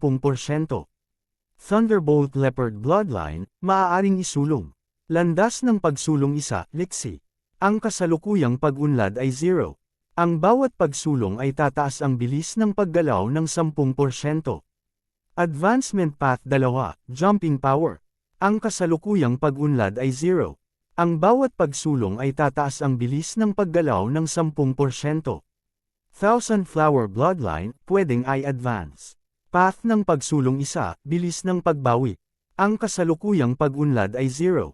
Ang bawat pagsulong ay tataas ang bilis ng pagbawi ng 10%. Advancement Path 2, Detoxification Ability. Ang kasalukuyang pag-unlad ay 0. Ang bawat pagsulong ay tataas ang kakayahan ng detoxification ng 10%. Sword Emperor Bloodline, maaaring isulong. Advancement Path 1, Sword Skill Power. Ang kasalukuyang pag-unlad ay 0. Ang bawat pagsulong ay tataas ang kapangyarihan ng mga kasanayan sa espada ng 10%. Landas ng pagsulong 2, Pagdama. Ang kasalukuyang pag-unlad ay 0. Ang bawat pagsulong ay tataas ang pangunawa ng mga kasanayan sa espada ng 10%. Si Yezuan ay sumanib sa mahigit 10 linya ng dugo. Maaaring ma-advance ang bawat bloodline. Tumingin siya at napagtanto na ang punto ng pagsulong na ito ay masyadong nalulupig. Kabanata 277. Ang dalawang advancement path ng 10,000 Beasts Bloodline ay lubhang kapaki-pakinabang. Ang isa ay upang dagdagan ang lakas ng kanyang mga kamay, habang ang isa ay upang dagdagan ang bilis ng kanyang mga binti. Kung nakakuha siya ng 10 advancement points at na-advance ang 10,000 Beasts Bloodline ng 10 beses, hindi ba doble ang kanyang bilis? Tiningnan niya ang lahat ng Bloodline Advancement Path at napagtanto na ang bilis ng paggalaw ay ang pinakamahusay na pagpipilian. Sa lahat ng martial arts sa mundo, ang bilis lang ang hindi magagapi. Hanggat ang bilis ng isang tao ay sapat na mabilis, maaari pang saksakin ng isang tao ang isang tao hanggang sa mamatay gamit ang sanga ng puno. Kung ang bilis ng paggalaw ng isang tao ay sapat na mabilis, maaari pang basagin ng isang tao ang ulo ng isang tao gamit ang isang sipa. Wala siyang marahas na tendensya, at hindi niya paborito ang lakas, kaya natural, pipiliin niya ang bilis ng paggalaw. Ang 10% na pagtaas sa bilis ng paggalaw ay maaaring maging pagkakaiba sa pagitan ng tagumpay at pagkatalo sa isang labanan. Gayunpaman, sa susunod na sandali, biglang naisip ni Yezuan ang isa pang problema. Parehong ang 10,000 Beasts Bloodline at ang Thunder Leopard Bloodline ay may mga path ng pagsulong ng bilis ng paggalaw. Bukod dito, ang 10,000 Beasts Bloodline at ang Thunder Leopard Bloodline ay parehong mga bloodline ng physique. Sa hinaharap, maaari lamang niyang i-upgrade ang isang bloodline sa pinakamataas na antas. Maaari lamang niyang i-upgrade ang pangalawang bloodline sa pamamagitan ng pagpapalit para sa pinakamataas na antas ng pagpapalawak ng bloodline. Pagkatapos umunlad ang 10,000 Beasts Bloodline, ito ang magiging Beast King Bloodline. Pagkatapos sumulong ang Thunder Leopard Bloodline, tatawagan itong Lightning Leopard. Ang Beast King Bloodline ay may parehong lakas at bilis, habang ang Lightning Leopard Bloodline ay puro bilis na may karagdagang kakayahan sa pagtalon. Kung pipiliin niya ang Lightning Leopard Bloodline, tiyak na mas mabilis ito kaysa sa Beast King Bloodline. Ang problema, aling bloodline ang dapat niyang i-upgrade sa pinakamataas na antas sa hinaharap? Magkakaroon ng pagkakaiba sa bilis. Bukod dito, kung i-upgrade niya ang 10,000 Beasts Bloodline sa Beast King Bloodline, may reset ba sa 0 ang advancement effect? Mawawala o maibabalik ba ang mga advancement point? Ang dalawang tanong na ito ay nagdulot kay Yezuan na lubhang magkasalungat. Tumayo siya sa kinatatayuan at nag-isip sandali bago gumawa ng desisyon. Who cares if it's reset to 0? I-upgrade muna natin ang kasalukuyan. The Beast King bloodline is yours. Sa sandaling iyon, pinili ni Yezuan na i-upgrade ang bilis ng 10,000 Beasts bloodline. Mas mababa mas mahigit. Ding! Matagumpay ang pag-upgrade. Tumaas ng 10% ang bilis ng paggalaw ng host. Matapos marinig ang udyok, kumislap ang figure ni Yezuan at nagsimulang tumakbo. Sure enough, tumaas ng 10% ang movement speed ko. At saka, may effect din kapag gumamit ako ng martial arts. With this boost, my combat power is at least 30% to 30%. Oo, si Zuan ay tumawa ng malakas sa kanyang puso habang siya ay mabilis na gumagala sa kagubatan, na mukhang labis na nasisiyahan. Nakapagdesisyon na siya. I-upgrade muna niya ang 1000 Beasts bloodline sa pinakamataas na antas, dahil mapapaganda nito ang kanyang buong pangangatawan. Ayaw niyang isave ang advancement points para kapag nagkaroon siya ng top-notch bloodline. Nais niyang mabuhay sa kasalukuyan. Para naman sa Thunder Leopard bloodline, kailangan niyang maghintay hanggang sa makakaya niya ang isang top-notch bloodline expansion. Sa pagkakataong ito, talagang hindi nagkamali si Yezuan sa pagdating. Hindi lamang nagkaroon ng kita ng Mystical Beast Inner Course, mayroon ding advancement point. Ang maliit na ahas na iyan ay tinatawag na halimaw na lumalamon. Hindi katakataka na kasing kapal pa rin ito ng daliri kahit nakakain na ng napakaraming laman loob. Tingnan ko kung meron pa. Nang maisip niya ito, hindi na nanatili si Yezuan at nagpatuloy sa paghahanap sa piraso ng berdeng lupang ito. Umaasa siya na magkakaroon pa ng 8 o 10 mananakmal na hayop. Sa ganoong paraan, ang kanyang lakas ay tataas ng husto. Gayunpaman, ang pagharap sa isang mapanlaman na hayop ay isa ng napakahirap na bagay. Hinanap niya ang buong Green Seren Land ngunit wala siyang nakitang pangalawang hayop na lumalamon. Tila ang mapanlaman na hayop na nakatakas sa unang pagkakataon ay ang kanyang napatay. Mas mababa mas mahigit. Sayang. I wonder if this devouring beast mukhang isang maliit na ahas o iba pa. Sana makilala ko ulit. Walang magawang umiling si Yezuan. Habang hinahanap ang mapanlaman na hayop, nakapatay siya ng maraming mistikong hayop. Bagamat tumaas lamang ng 10% ang kanyang bilis ng paggalaw, tumaas ng malaki ang kanyang kahusayan. Pagkalipas ng 2 araw, halos napatay na niya ang lahat ng mystical beasts sa Green Seren Land. Tahimik ang buong Green Seren Land, kahit huni ng mga ibon ay hindi maririnig.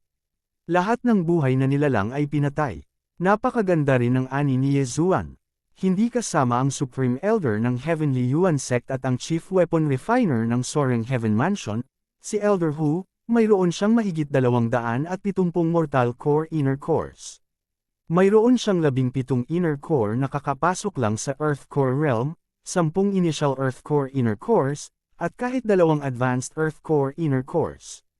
Hindi lang iyon, nakakuha din siya ng higit sa 10 devouring crystals sa pamamagitan ng paglamon ng mga bangkay at natural na kayamanan. Mayroon na siyang kabuoang 35 devouring crystals. At hindi kasama dito ang 2 pang mystical beast cores. Tinansya niya na kung kaya niyang lalamunan ang lahat ng mystical beast cores, hindi na siya masyadong malayong makapasok sa Earth Core Realm. Sa ngayon, nagmamadali siya patungo sa kinalalagyan ni Soaring Heaven. Bago siya dumating na ang Supreme Elder ng Heavenly Yuan Sect at ang punong alchemist ng Soaring Heaven Mansion na si Elder Lian. Yezuan, sa wakas nandito ka na. Nang makita ni Elder Lian si Yezuan, hindi niya maiwasang sabihin. Kuya Lian, magalang nabati ni Yezuan. Noong nasa Green Seren Land pa siya, nakilala niya si Elder Lian at sinabi sa kanya ang tungkol sa pagkamatay ni Elder Hu. Kaya naman alam na ni Elder Lian ang tungkol dito. Para naman sa Great Elder ng Heavenly Yuan Sect, sinabi rin niya sa kanya ang totoo. Ang bangkay ng dakilang Elder na iyon ay ibinigay sa Enforcement Elder ng Heavenly Yuan Sect, ang matandang lalaki sa tabi ni Elder Hu. Mas mababa mas mahigit, buntong hininga, hindi ko inaasahan na mamamatay ang dakilang matanda. Walang laman ang kanyang tiyan. Umiling ang Enforcement Elder ng Heavenly Yuan Sect at iningatan ang bangkay. Maliban sa bangkay, kinuha din ni Yezuan ang mga gamit ng Heavenly Yuan Sect's Great Elder, kabilang ang Mystical Beast Cores. Hindi siya nagkulang sa mga kristal na ito ngayon. Senyor, pakipigilan mo ang iyong kalungkutan. Mahinahong sabi ni Yezuan. Sa landas ng martial arts, ang buhay at kamatayan ay nasa tadhana. Sigh. Muling bumantong hininga ang enforcement elder. Medyo nalungkot din si Elder Lian dahil matalik niyang kaibigan si Elder Hu. Nagkasama silang dalawa sa Soaring Heaven Mansion sa loob ng ilang dekada. Sinong mag-aakala na dito mamamatay si Elder Hu? Mabilis na nakabawi si Elder Lian. Sanay na kasi, siyang makakita ng malalaking alon. Lumingon siya at nagtanong, kalimutan mo na ito, huwag na nating pag-usapan ito. Yezuan, kumusta ang iyong ani? Nang marinig ang tanong na ito, ngumiti lang si Yezuan at hindi nagsalita. Nang makita ni Elder Lian at ng Enforcement Elder ng Heavenly Yuan Sect ang kanyang ngiti, agad nilang naunawaan na ang ani ni Yezuan ay umabot sa antas na hindi nila pinangarap na isipin. Paulit-ulit na bumantong hininga ang Enforcement Elder. Ito ay talagang tulad ng Yangtze River na nagtutulak sa mga alon sa unahan. Ang bawat alon ay mas malakas kaysa sa nauna. Tama, ano ang Yangtze River? Ngayong dumating na silang tatlo, diretso silang sumakay sa Soaring Heaven Rock at nagmamadaling bumalik sa Soaring Heaven Mansion. Sinamantala ang pagkakataong makabalik, sinimulan din ng dalawang elder na pinuhin ang kanilang Mystical Beast Course. Ang isa sa kanila ay nasa Initial Earth Core Realm, habang ang isa ay kakapasok lang sa Earth Core Realm. Ang kanilang paglilinang ay nasa bingit na ng isang pambihirang tagumpay. Hanggat pinipino nila ang kaukulang Mystical Beast Course, maaari silang makalusot. Makalipas ang 10 araw, bumalik din sila sa Soaring Heaven Mansion. Sa oras na ito, ang Soaring Heaven Mansion ay nagbukas na ng isang lugar malapit sa Heavenly Abode para tirahan at linangin ng mga disipulo ng Heavenly Yuan Sect. Kabanata 278. Pagkabalik ni Yezuan sa kanyang tirahan, nalaman niyang wala si Song Suijing, kaya pumunta siya sa Firmament Peak para hanapin ang Supreme Elder. Bumalik ka na, kamusta ang ani sa pagkakataong ito? Hindi maiwasang magtanong ni Joyan. Hindi masama, ngunit patay na si Elder Hu, at ibinigay ko na ang kanyang katawan kay Elder Lian. Napabuntong hininga si Yezuan. Malungkot na ekspresyon ang ipinakita ni Joyan nang marinig niya ito, ngunit mabilis siyang nakabawi at sinabing, sayang, ang buhay at kamatayan ay may kanya-kanyang kapalaran. Supreme Elder, nasaan si Suijing? Tanong muli ni Yezuan. Mahigit kalahating buwan na siyang wala, kaya hindi niya alam kung paano nililinis ni Song Suijing ang kaibuturan. Ito, tumigil si Joyan. Dahil dito, nanginig ang puso ni Yezuan. Baka may nangyari. Don't worry, she's fine. She just entered a very strange state with George. Sumama ka sa akin. Tumayo si Joyan. Isang napakakaibang estado. Bahagyang kumunat ang noo ni Yezuan nang marinig niya ito. Anong uri ng kakaibang estado? Sinundan niya si Joyan at sa wakas ay nakarating sa harap ng isang cultivation room. Pagkatapos, tahimik na binuksan ni Joyan ang pinto at pumasok. Sumunod si Yezuan at nalaman na si Song Suijing at Judge Song ay naka-cross-legged sa dalawang upuang bato habang nakapikit. Sa kanyang kakilakilabot, ang katawan ni Song Suijing ay natatakpan ng isang layer ng ice crystals na nagbubuga ng hamog na nagyelo paminsan-minsan. Para naman kay Judge Song, pulang-pula at pawisan ang buong katawan. Pagpasok pa lang niya, dalawang magkaibang aura ang naramdaman niya. Supreme Elder, ito ay, lumingon si Yezuan at nagtanong. Pagkabalik nila, nag-iisa sila, at nangyari ito. Pangatlong araw na ito, at sa 3 araw na ito, hindi pa sila nagising kahit isang beses. Walang magawang umiling si Supreme Elder. Nabuhay ako ng ilang dekada, at ito ang unang pagkakataon na nakakita ako ng ganoong sitwasyon. Minsan ay dumating si Wenyu upang makita, at sinabi niya na ang dalawa ay may espesyal na pangangatawan na tinatawag na Yin-Yang Twin Physique. Panipi, Supreme Elder, Yin at Yang Twin Body. Natigilan sandali si Yezuan bago nagtanong, ano ito? Panipi, ang pagputol ng banal na kasulatan ay Yin, at ang paghuhukom ay Yang. Hanggat ang dalawang tao ay magkasamang naglilinang, sila ay papasok sa espesyal na estadong ito, at ang kanilang bilis ng paglilinang ay tataas. Ang kanilang bilis ay magiging 10 beses, o kahit 100 beses na mas mataas kaysa sa normal na mga tao. Wala naman silang ganitong sitwasyon noon, So I guess it should be the cultivation technique I passed to them that activated this bloodline. Sagot ng Grand Elder. Matapos itong marinig ni Yezuan, bigla niyang naalala na maliban sa kanya, ang mga ordinaryong tao ay maaari ding magkaroon ng mga bloodline. May dalawang uri ng bloodline. May isang alamat sa kontinente ng tubig sa langit. Sinasabi na ang ilang makapangyarihang mga tao ay magpapahigit sa nawalang kaalaman sa kanilang buhay bilang isang binhi ng dugo bago ito ipasa sa iba. Hanggat matagumpay na napinaw ng taong iyon ang binhi ng bloodline, makukuha nila ang banal na kakayahan ng makapangyarihang nilalang na iyon. Sa ilalim ng normal na mga pangyayari, ito ay isang martial art. Tulad ng para sa iba pang uri ng bloodline, ito ay random na lalabas sa katawan ng isang tao. Ang ilang mga tao ay ipinanganak na may banal na lakas, ang ilan ay immune sa lason, at ang ilan ay hindi natatakot sa lamig. Ang lahat ng ito ay mga bloodline, at ang pangunawa ng ilang tao sa espada ay higit na mataas. Walang alinlangan, si Judge Song at Song Suijing ay kabilang sa pangalawang uri ng bloodline. Kung gayon ang bloodline na ito ay hindi makakasama, hindi maiwasang magtanong ni Yezuan. Sabi ni Wen Yu, ang yin-yang twin physique na ito ay napakabihirang. Karaniwan itong lumalabas sa pagitan ng magkapatid. Nabanggit ito sa isang aklat na iniwan ng iyong ama. Paliwanag ng Grand Elder, ang aking ama. Nagulat si Yezuan, ngunit agad niyang naunawaan na dapat ay si Yechong ang nagbigay nito kay Lin Wenyo. So you don't have to worry. Tignan mo nga ulit, ano nga ba ang kaharian nila ngayon? Biglang sabi ng Grand Elder. Nang marinig ito, maingat na naramdaman ni Yezuan at nagulat siya nang makitang nasa Earth Core Realm na sina Song Suijing at Judge Song. Heavens, kahit na sa tulong ng refined feel, hindi sila dapat makalusot sa Earth Core Realm ng ganoon kabilis. Nagulat si Yezuan. Casual lang niyang sinasabi ito. Noon, gumugol si Song Suijing ng isang buong araw upang makapasok mula sa Half-Step Origin Core Realm hanggang sa Divine Core Realm.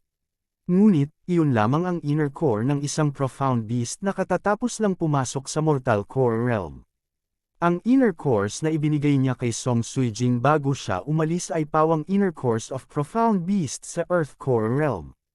Ang inner cores of profound beasts at the Earth Core Realm at ang yin-yang twin physique ay nagbigay daan sa kanila na makapasok sa Earth Core Realm. Marahil kapag nagising sila, nakalusot na sila sa late Earth Core Realm. Ang Grand Elder ay tumanggo sa kanyang ulo bilang kasiyahan. Late Earth Core Realm, na kanyang kasalukuyang kaharian.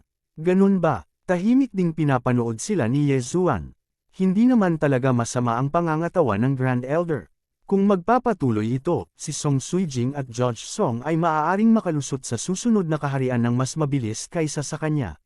Sige, wag na tayo dito, mag-usap tayo sa labas. Isinara ng Grand Elder ang pinto sa likod niya at umalis kasama si Yezuan. Nang makitang hindi lamang maayos si Song Suijing, ngunit nakatanggap din siya ng malaking kapalaran, si Yezuan ay nasa mabuting kalooban. Pagkatapos noon, dinala ng Grand Elder si Yezuan sa courtyard at umupo. Tell me, magkano ang nakuha mo this time? Tanong ng Grand Elder sa medyo naiinip na paraan.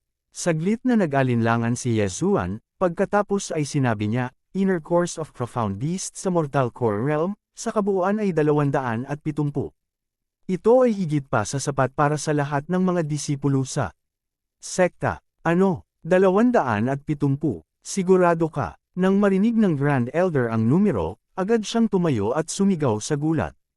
Kung gusto mong malaman ng malinaw, ito ay 160 inner core sa Early Mortal Core Realm, 79 na inner core sa Early Mortal Core Realm, at 31 inner core sa Late Mortal Core Realm.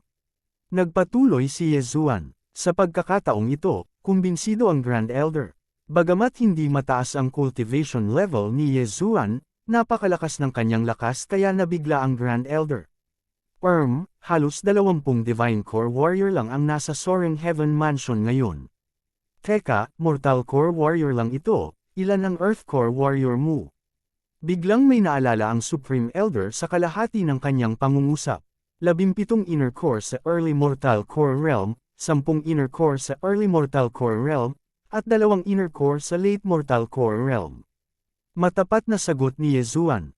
Noong una, gusto niyang mag-iwan ng ilan para kay Song Sui-jing, ngunit parang hindi na niya kailangan. Marahil kapag nagising si Song Sui-jing, nasa mid-mortal core realm na siya. Napakarami. Nagulat na naman ang Grand Elder. Ngayon lang, noong naglinis silang 5 ng isang lugar, ang kabuuang halaga ng inner cores na nakuha nila ay mas mababa kaysa sa nakuha ni Yezuan. Grand Elder Lian, ibibigay natin ang 3/4 ng inner core sa Soaring Heaven Mansion. Dapat sapat na iyon, tama ba? Biglang itinaas ni Yezuan ang kanyang kilay sa Grand Elder. Nagdilim ang mukha ng Grand Elder, "You little rascal, name a price." Grand Elder, ang mga inner core na ito ay hindi maliit na halaga. Nagpatuloy si Yezuan, "Stop talking nonsense, just name a price, hindi tayo nagkukulang sa pera ngayon." Ang Grand Elder ay sinabi sa isang dominanteng paraan. Nagulat si Yezuan sa sinabi ng Grand Elder. Napakaraming inner core, kaya ba talaga ng Soaring Heaven Mansion ang lahat ng ito? Kabanata 279. Isang Great Success Earth Core Inner Core lang ang magbibigay daan kay Yezuan na makakuha ng 8 DevArt Crystals. Kung ito ay ipapalit sa Crystal Stones, ito ay katumbas ng 80,000 high-grade Crystal Stones, na katumbas ng 100 mid-grade Earth Artifacts. Sandali, dumating ang unang Elder para basahin ang banal na kasulatan ng paghuhukom noon, ibig sabihin ay nag-walk out na siya. Hindi kaya maraming magagandang bagay ang naiwan ni Itay nang dalawin siya nito. Panipi, biglang naisip ito ni Yezuan, ngunit hindi niya ito masyadong inisip. Dahil sinabi ito ng Grand Supreme Elder, gagawin niya ang gusto niya. Sige, saka ko sasabihin sa'yo. Nag-isip sandali si Yezuan, pagkatapos ay sinabi niya, 100,000 high-rank Earth Core Realm para sa isang Profound Earth Core Realm, 30,000 para sa Small Rank Earth Core Realm, at 5,000 para sa Initial Rank Earth Core Realm. 2,000 Profound Mortal Core na mandirigma, 300 Initial Mortal Core na mandirigma, at ang mga nasa unang Mortal Core na kaharian. Ang mga kakapasok lang sa Mortal Core Realm ay ibibigay ng libre. Nagdilim ang mukha ng Supreme Elder. Sa kanyang isip, naisip niya na si Yezuan ay talagang humihingi ng sobra. Sige, ibibigay ko sayo ng libre. Si Yezuan ay bukas palad na tumango bilang pagsang-ayon at sinabi, gusto mo bang magpalat ngayon? Hintayin mo ako saglit, sabi ng Supreme Elder at umalis. Sa pagtingin sa direksyon kung saan siya umalis, nakumpirma ang hula ni Yezuan. Malamang nahahanapin ng Grand Elder ang unang Elder, si Lin Wenyo. Mukhang may nararamdaman pa si tatay sa Great Elder. Marami siyang naiwan na magagandang bagay. Pero, bakit hindi niya ito inilabas kanina at pumunta sa Central State para bumili ng mga armas at martial arts? Si Yezuan ay labis na naguguluhan. 8 taon na ang nakalilipas, nang umalis si Ye Chong sa Profound Sun Empire, nasa Spirit Stage 4 na siya. Kaya, nang dumating siya sa Soaring Heaven Mansion, natural na ganoon din ito. Para sa isang Divine Core Warrior, ang mga inner core na ito ay napakahalaga. Ngunit para kay Ye Chong na may pang-4 na kaharian na Divine Soul, ang mga inner core na ito ay isang patak lamang sa karagatan. Mahigit 10 taon nang nag-iisa si Great Elder. Dapat ay dahil ayaw niyang masira ang balanse sa pagitan ng 4 na rehiyon. Maghintay, pag-iisa, panipi. Sa pag-iisip nito, biglang nanlaki ang mga mata ni Yezuan. Marahil ang Great Sect Elder ay nakalusot na sa Heavenly Core Realm o sa ika-4 na yugto ng Spirit Realm. Bulong ni Yezuan sa kanyang isipan, pagkatapos ay may naalala siya. Dati, noong siya ay patungo sa Green Seren Land, binigyan niya ang Great Elder ng mid-grade earthly artifact. Sa oras na iyon, ang dakilang Elder ay lubos na nagtitiwala. Hindi siya natakot na salakayin sila ng mga tao mula sa Sky Yuan Sect pagkatapos makuha ang mid-grade earthly artifact. Ngayong naisip na niya ito, malamang na sinusundan siya ng dakilang Elder ng palihim. Nakikita ko, syempre, posible rin na hindi mataas ang tingin sa kanya ng unang Elder. Di nagtagal, bumalik ang Supreme Elder. Nakalkula na ni Yezuan na ito ay humigit kumulang 670,000 kristal na may mataas na grado, at hindi kasama dito ang 700 kristal na may pinakamataas na grado. Wow ha, mahigit 100 crystals na ang naabsorb ko. Ang galing! Sa sandaling natanggap ni Yezuan ang kristal, naramdaman niyang parang pupunta siya sa langit. 670,000 kristal. Kung naabsorb niya ang lahat ng ito, magkakaroon siya ng 67 DevArt crystals. Kasama ang 35 DevArt crystals na mayroon na siyang 102 DevArt crystals. Sa ngayon, mayroon siyang sapat na pera para i-level up ang kanyang physic bloodline, combat bloodline, at support bloodline sa pinakamataas na antas. Ngunit, malayo pa rin sa sapat ang kanyang kaharian. Paano ang tungkol sa tableta na maaaring tumaas ang bilis ng pagpipino ng isang core ng 100 beses? Nagtataka na tanong ng Supreme Elder. Isa pa yan. Sabi ni Yezuan na may tusong ngiti. Ito ay isang magandang pagkakataon upang mangikil ng pera, paano niya ito palalampasin? You black-hearted brat, name a price. Galit na saway ng Supreme Elder. 500 crystal para sa isa. Casual na sabi ni Yezuan. Ang refined pill na maaaring magpapataas sa bilis ng refinement ng isang core ng 100 beses ay nangangailangan lamang ng 5 bilyong DevArt points. Gayunpaman, 500 kristal ay katumbas ng 50 bilyong DevArt points. Sa madaling salita, ang presyo ay tumaas ng 10 beses. You brat, muling pinagalitan ng Supreme Elder at sinabing 1,000 crystals. Halos matakot si Yezuan nang marinig niya iyon, 1,000 kristal. Sa kabutihang palad, mayroon siyang sapat na DevArt points. Kung hindi, nawalan siya ng mukha. Gumastos siya ng 5 DevArt crystals kapalit ng 1,000 refining pills. Sok-sok, nadagdagan ng 10 beses ang 5 DevArt crystals. Ngayon, 50 crystals na. Ang galing! Tinanggap ni Yezuan ang top grade na mga kristal. Sa sandaling ito, mayroon na siyang higit sa 1,000,000 top grade na kristal sa kanyang lumalamon na espasyo. Sa kabuuan, mayroon siyang 147 DevArt crystals. Sapat na ang mga ito para makalusot siya sa Earth Core Realm. Sa pamamagitan ng mga ito, ang kabuuang lakas ng Soaring Heaven Mansion ay tataas ng 2 o 3 antas. Hindi tayo magiging mas mahina kaysa sa pangunahing lungsod sa Central Province. Bulong ng kataas-taasang Elder. O tama, Supreme Elder, sigurado akong marami ka pang kristal. Pwede mo ba akong pahiramin? Ngumiti ng tusong si Yezuan. Kumunot ang noo ng Supreme Elder, napakaraming kristal mo na. Sapat na para bilhin mo ang 4 na rehiyon. Hindi mo kayang gugulin lahat. Bakit kailangan mo pa ng mga kristal? Ilan ang kailangan mo? 3,000. Ay, 30 milyon. Ngumiti si Yezuan. Magwala ka. Si Yezuan ay pinalayas ni Joyan. Naguguluhan ang dating. Pera iyon ng kanyang ama. Bakit kailangan niyang bawiin? Kalimutan mo na. Sapat na ang mga kristal na ito para makalusot ako sa Earth Core Realm. Bumalik muna tayo. Umiling si Yezuan. Pagkatapos ay umalis siya sa Soaring Heaven Peak at bumalik sa kanyang tirahan.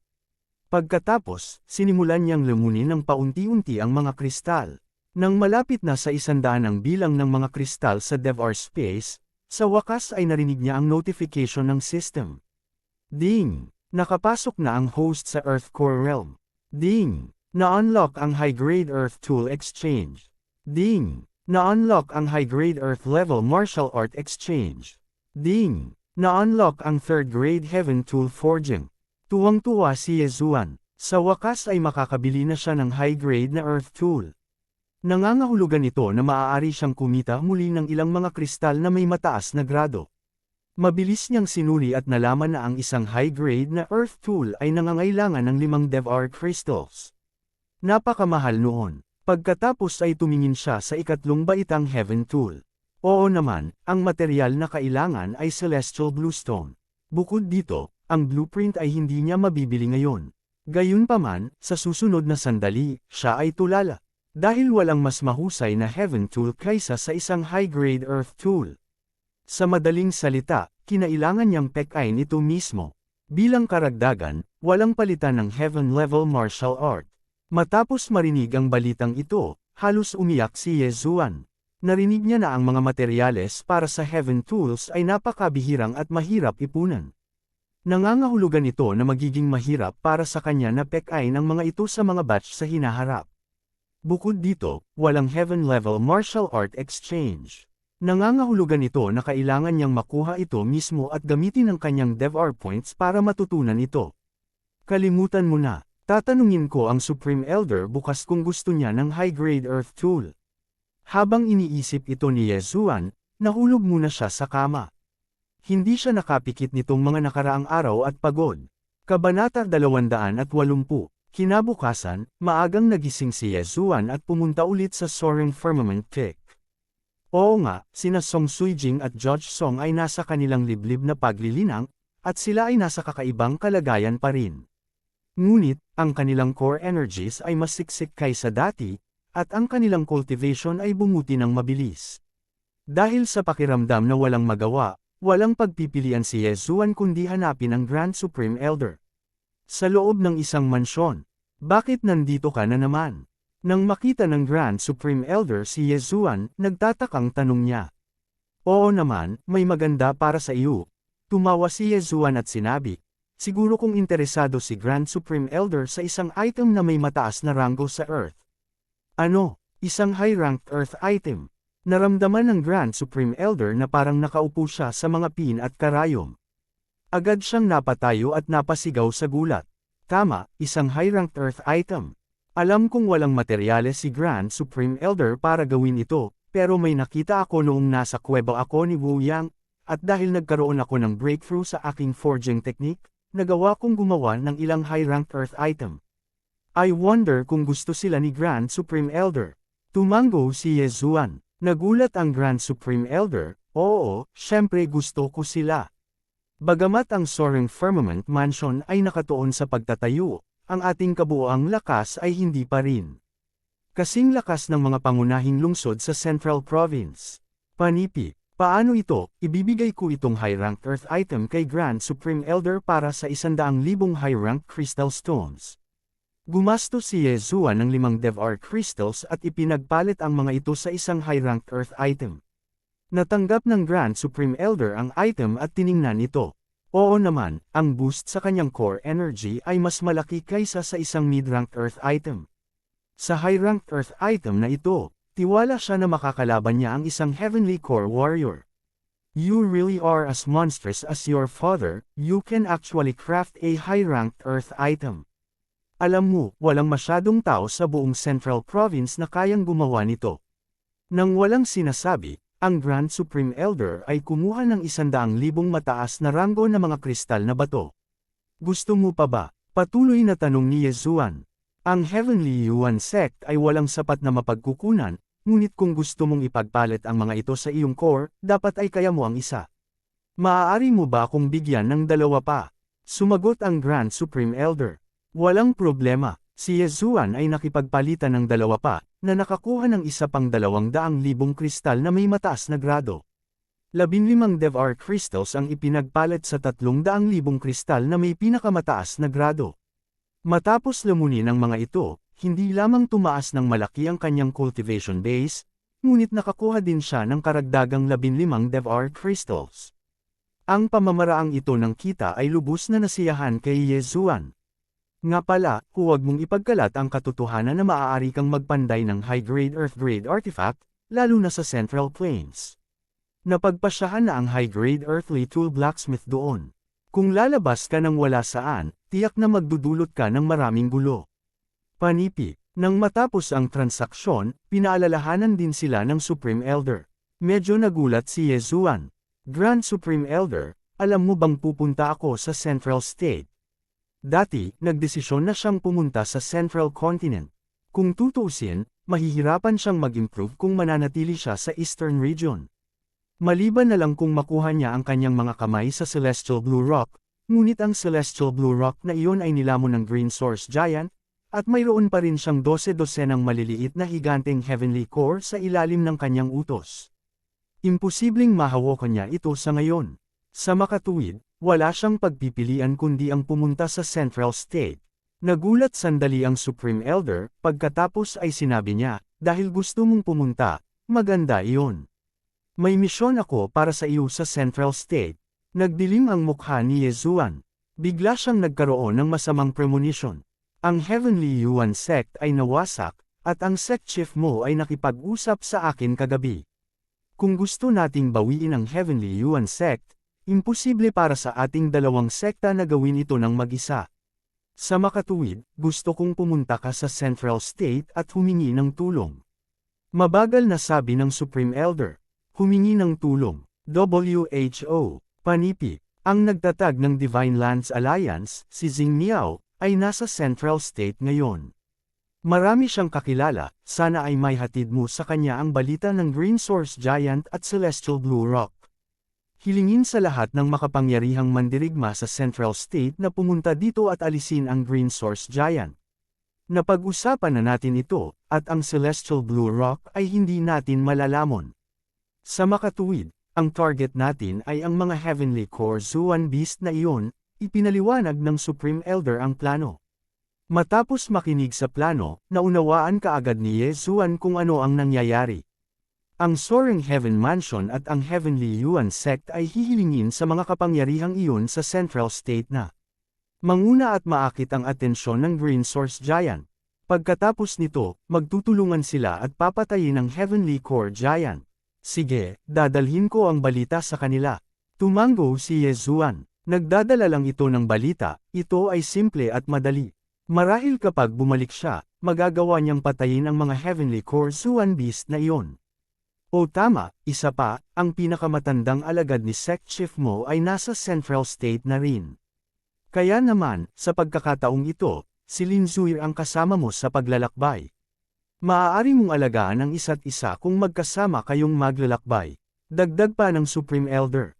Nagulat si Ye Zuan saglit, pagkatapos ay tumanggi siya, masyadong magulo iyon, kaya kung maglakbay ng mas mabilis mag-isa. Si Lin Zuir ay nasa kritikal na sandali ng kanyang pambihirang tagumpay. Maaari kang umalis pagkatapos niyang makalusot, aabutin ng hindi hihigit sa 10 araw. Hindi binigyan ng Supreme Elder si Ye Zuan ng pagkakataong tumanggi, tumayo siya at umalis.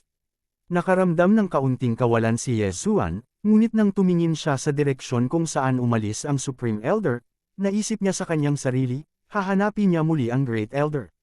Baka tinutulungan ako ng Great Elder na makuha ang inner cores ng Zuan Beasts na iyon. Mukhang ang Soaring Heaven Mansion ay magkakaroon ng 2 pang Heavenly Core Warriors na sasali sa kanilang hanay.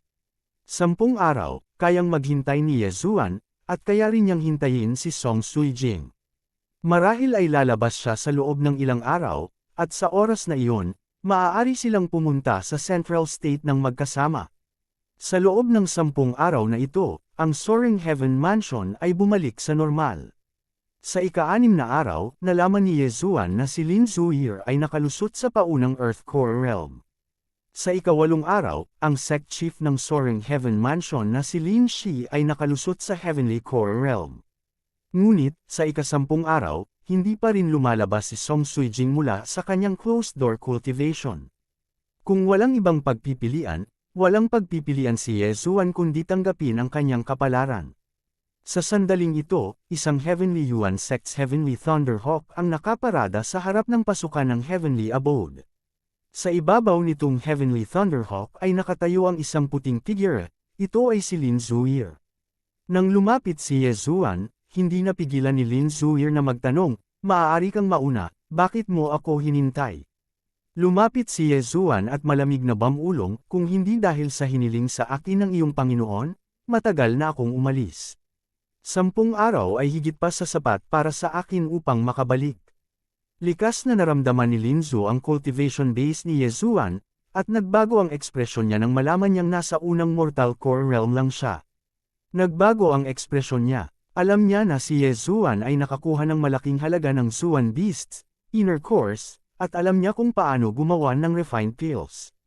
Sa huling laban, si Ye Zuan ay nasa late Mortal Core Realm na, kaya bakit siya nasa unang Mortal Core Realm? Ano ang iyong kasalukuyang cultivation base? Hindi naiwasang magtanong ni Lin Zuir. Hindi ko sinasabi sa'yo, Terra na. Tumalon si Ye Zuan sa Heavenly Thunderhawk. Nang inag ang puso ni Lin Zuir, tinanong niya, nakapasok ka na sa Earth Core Realm. Mas malakas ako sa'yo, yun lang. Umupo kaagad si Ye Zuan. Ang sagot na ito ay nagpasigurado kay Lin Zu na si Ye Zuan ay nakalusot sa Earth Core Realm. Bago ito, mas malakas na si Yezuan kaysa sa kanya noong magkahiwalay sila ng dalawang kaharian. Ngayon, na may isang realm difference lang sa pagitan nila, ang agwat sa pagitan niya at Yezuan ay muling lumawak. Dahil dito, siya, ang numero 1 henyo ng Heavenly Yuan Sect, ay nakadama ng matinding pressure. Ngunit, wala siyang sinabi, sumakay lang siya sa Heavenly Thunderhawk at lumipad patungo sa Central Province.